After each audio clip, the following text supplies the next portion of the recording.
Are peafowls right for your homestead? On this video, we're going to discuss our raising of peafowls to see if it is something that you would be interested in on raising on your farm. So they're a little bit more complex than chickens. Welcome to Northern Family Farms. My name's Kristen. Today we're going to be talking about our peafowls, why we decided to get peafowls, where and when we acquired them, how to take care of them. So we'll go through housing, feed, medications, to free range or not to free range, sexing of peafowls, breeding of peafowls, taking care of our newest peachicks, and if peafowls are right for your homestead. Before we get started on the video, please hit the subscribe button and the bell for notifications to follow us on our homesteading journey.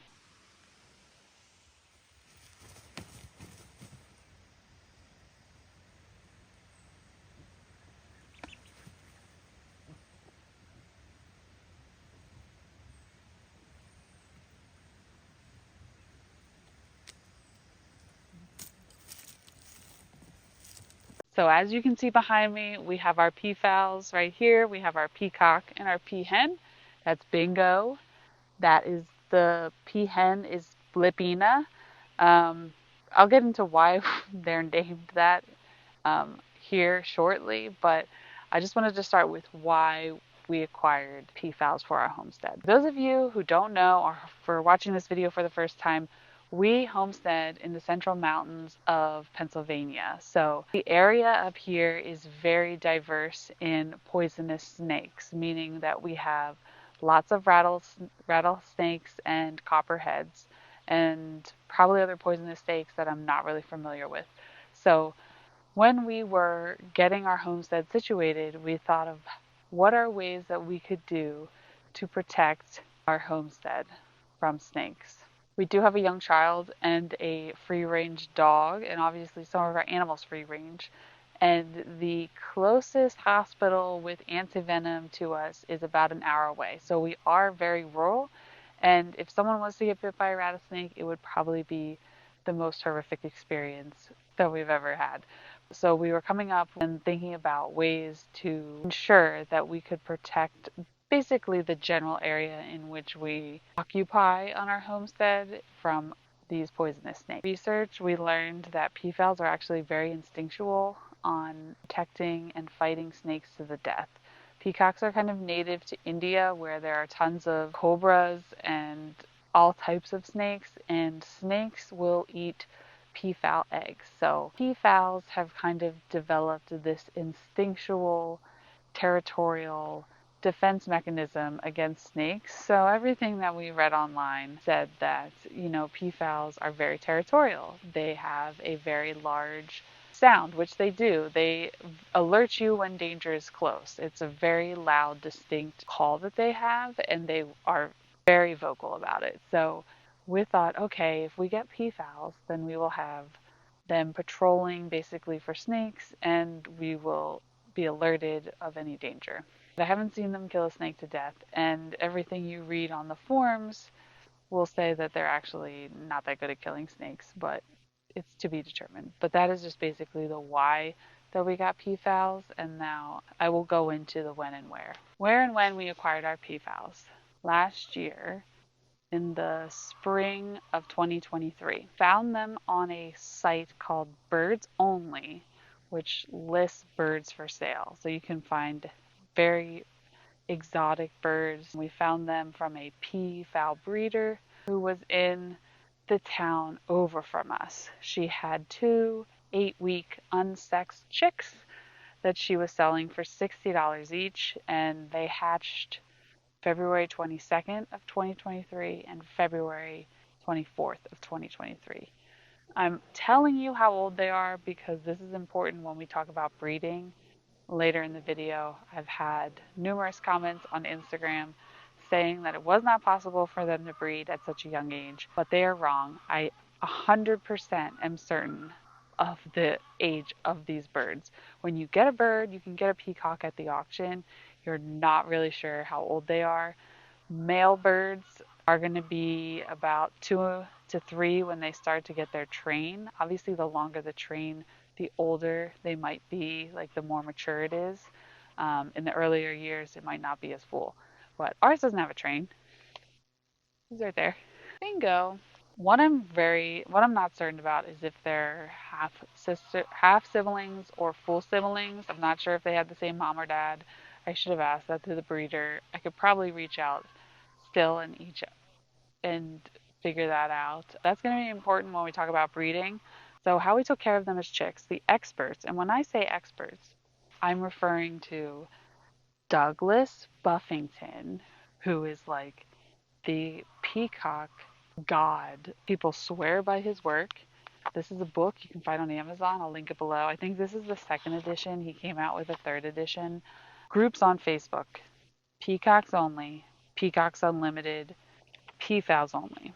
So when I say they, I'm talking about the collective group of peafowl owners, this guy, and the peafowl owners on Facebook groups. That's where I get a lot of my information. This book, internet forums, Facebook groups. Experts say that you should keep your chicks off the ground for the first 4 months and feed them medicated feed, and that is because they have a weakened immune system, and they are very susceptible to die from cocciditis. What we did is we kept them in a clean brooder box. We had a heat lamp on them. We gave them medicated feed. But we actually ended up moving them from the brooder to their coop with the run earlier than is recommended because we were getting sick of the brooder. And it was warm enough, and we said they're going to be okay. So we actually moved them into the coop on the ground at 3 months, continued to feed them medicated starter, then switched to game flock, and they have not had any problems. Now, a month after they're on the ground, it is recommended that you deworm your peacocks. So we have goat dewormer that we got from Tractor Supply. It's a half a mil per bird for 3 days, and then you repeat the dose 10 days. Give them one dose for 3 days, wait 10 days, do another round. And you're supposed to do this 2 times a year. The most easiest way to remember is to do it daylight savings time. That's when a lot of peafowl owners will give them their dewormer. Free range or not too free range. When you go on these Facebook groups and when you read this book, I'll read this, like, I can just read this book. It's not a very well organized book by any stretch of the imagination. Number 10, Doug's Bits and Pieces for Peacocks and Peachicks. Number 10, free range peacocks will eventually sour relations with neighbors by crapping on their car, digging in their garden, and keeping them up all night. Number 11, free range peacocks will often leave and not come back. ... Ever. Okay? Number 12, you cannot free range on 2 acres of land. Your peacocks will never learn where the boundaries are. So, if you go on these Facebook groups, it's just a lot of fear. I mean, the purpose of this was to free range our peacocks, and we went back and forth on it, and we obviously made them a run because they were still very small. And then also it's recommended if you are going to free range, you should probably pen them up for several months so they know where home base is. They have been in their coop and for the past year now. They have both gotten out. It's not a very sturdy coop. We will have to redo it. They've both gotten out, and they both have called. We've called their names out, and they both just walk back. Eventually get hungry, and they come back in the coop. We are worried about them tearing up our garden, and we are worried that they'll just walk away and never come back. I think Bingo would do that. It's up to you if you want to free range your birds. On lots of the groups I see on Peafowl Only, a lot of people free range successfully. It's up to you and what you want to do and how many acres you have. So sexing birds. So like I said before, we got unsexed chicks, so we didn't know what they were. Our child was obsessed with the Bingo song, so we named one Bingo. And then she also was obsessed with this Blippi book. Blippi is a YouTube character, but she didn't watch YouTube. She has a book, and it's Blippi. So we named them Blippi and Bingo. But later we found out that Blippi was actually a female, so we named her Blippina. Bingo's neck was very green at first, and then her neck has these little white semicircles on. And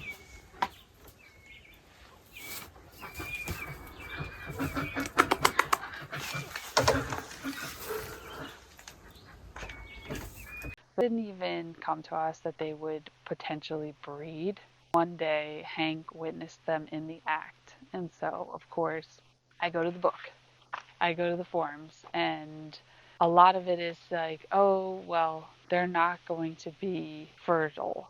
A male peacock becomes fertile when his train starts to come in, which is about 2 to 3 years. Obviously, you may know that peacocks, male peacocks, have that colorful train to do their dance to attract the mate, and that's how they reproduce. So we weren't very sure what was going to happen. Like, we obviously witnessed them mating. If you do just have one male and one female in a closed space, I was reading it will be likely that they will mate in the first year, but the success of them hatching chicks is probably very low. We were a little pessimistic. What ended up happening is I was cleaning out the chicken coop early one spring day, and there was an egg. She didn't lay on the egg. She didn't do anything. She laid another egg, and I was like, okay, okay, okay, what do we do? Reading all this stuff, they're not going to be fertile. So she didn't sit on them for like 10 days. So I eventually took them away. I made a short about it. I'll link it in the card above or in the description below if you want to check it out. So I took the eggs away because I was worried about snakes getting in there and eating them and then potentially hurting the birds. So I took them away. I cracked them open to see what was inside. Nothing was in there. I apologize if that offended anyone. So fast forward a couple weeks later, she lays another egg. I say, okay, what's going on? And then 2 days after, she lays another one. 3 days after, she lays another one. 4 days after, she lays her fourth one. They usually lay a clutch of 4 to 7. After the clutch is done, they sit on them and incubate them. Incubation is 28 to 30 days. And this is also another controversial topic in peafowl world. A lot of peafowl owners do not let the peahens incubate and hatch them. They take them away, they put them in the incubator, or they give them to a broody hen for 28 days. So she started sitting on them, and I just said, let her do her thing. I don't know if they're fertilized. At day 14, I was curious and I tried to candle them. Now, I'm not very good at candling. She got up to get some water, which she would occasionally do throughout the day. She got up to get some water. I went into the coop. I didn't want to take the eggs all the way back in the house in the dark and candle them. So I just tried to candle them with a flashlight in the coop, and I didn't see anything. It was super hot during this incubation period, so I was worried about the health of her because she's sitting in this coop 24/7 on these eggs, and if they're not going to hatch, she's expending energy that she doesn't need to. So I put the eggs back, and I was contemplating taking them away. I got caught up with time and things, and I forgot about taking them away. And then on day 28 of incubation, I checked them again. They were making noises. I held them in my hand. I heard squeaking, and I called Hank over and I said, oh my God, we're going to have chicks. So a couple days after that, 2 chicks emerged. Um, so the other 2 eggs were duds. I did crack them open. I will put that clip at the end of the video if you want to check it out. Look for it there. I won't put it right here, but yes, so 2 chicks hatched and they're perfectly healthy. They are doing so well. The mother's taking good care of them. She's sitting on them. She taught them how to eat. She taught them how to drink. Um, a lot of people say peahens are terrible mothers. That's not the case that I had. She's doing an excellent job. They are able to fly very high. At like day 3, they were able to fly like 5 feet and actually roost with her, roost under her. So she's sitting on the roost, she's roosting, and they are sitting underneath her.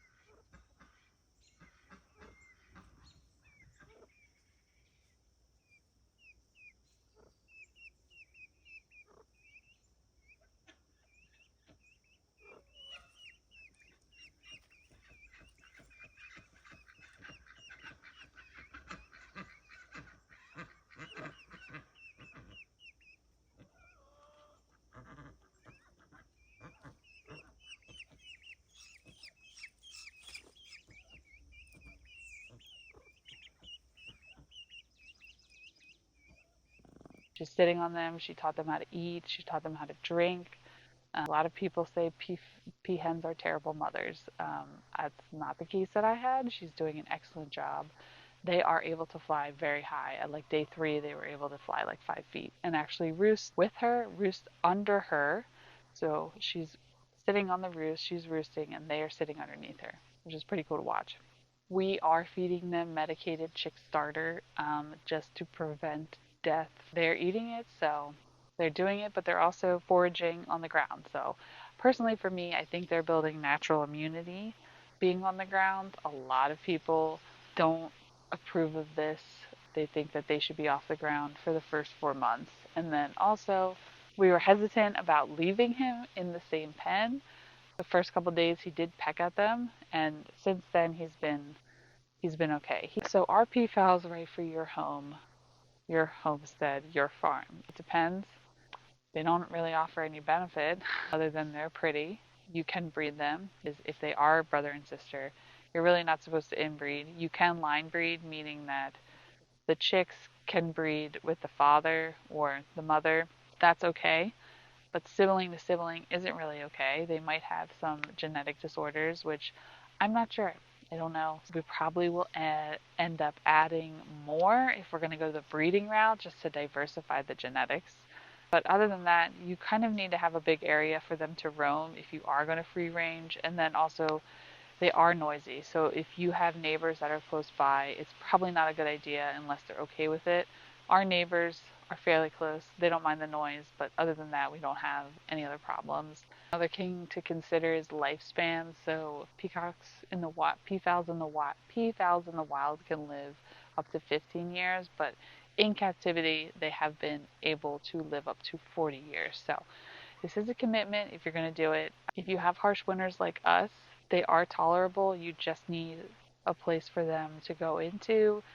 We don't supplement with any heat. They are very hardy birds from what we can tell, so they made it through winter just fine. Alright guys, that's the end of the video. If you guys have any questions about peafowls, peacocks, peahens, peachicks, please leave them in the comment. Don't forget to subscribe, like this video, follow us on Instagram, Facebook. Hopefully, if we have enough interest, we might do a second video on peacocks. We do have to build them a bigger coop. I will go into coop requirements probably in another video. I hope you enjoyed this video and see you again soon. Unhatched peafowl eggs here. She sat on a clutch of 4 and 2 hatched. I'm gonna open them. Trigger warning, if you don't like this, please, you can just stop watching now. Okay, I'm a little bit nervous. I don't know what to expect.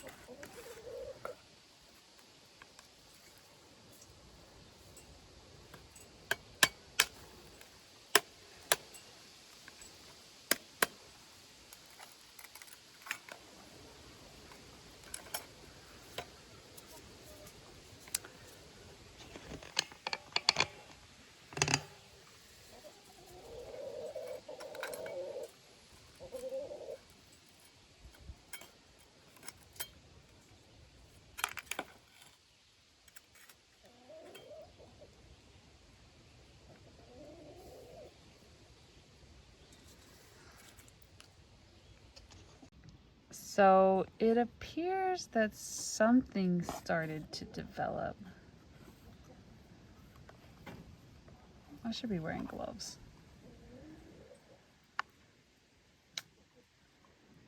Appears that something started to develop, but it didn't turn into anything.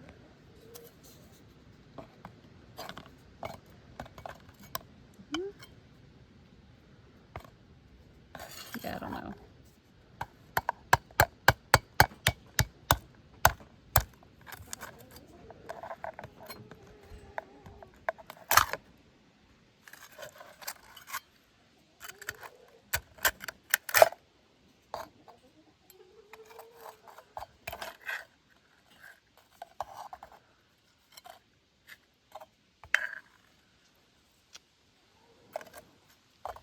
Same thing. I don't think they made it past fertilization.